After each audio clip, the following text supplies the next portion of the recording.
Hey guys, so we're going to talk a little bit about the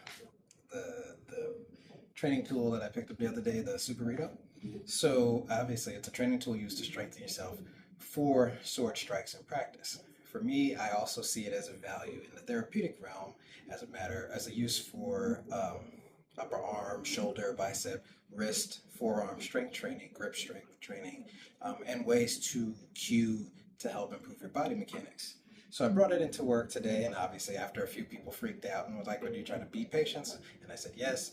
Um, we got to talking about it a little bit, and little by little, I try to integrate a little bit of, my martial arts philosophy into therapeutic spaces.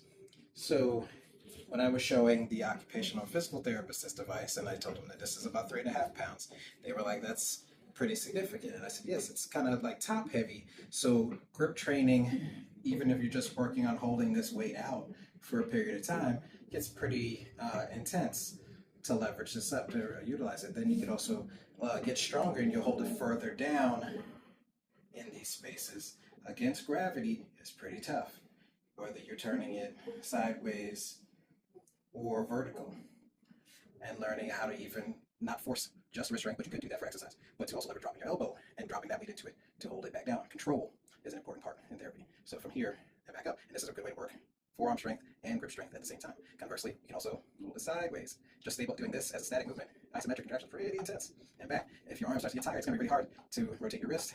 So another drop the elbow, bring it back up. And you can do all kinds of different functions for control, much like you'd use like a weighted club, a mace, similar ways to work your arm strength, but in this therapeutic space, it's just a different piece of equipment. So these are thoughts if you are a martial artist that works in a therapeutic space. You can get all kinds of creative ways to use equipment. Or maybe at another point, I'll show you how I use my reflex bag to help with cervical patients.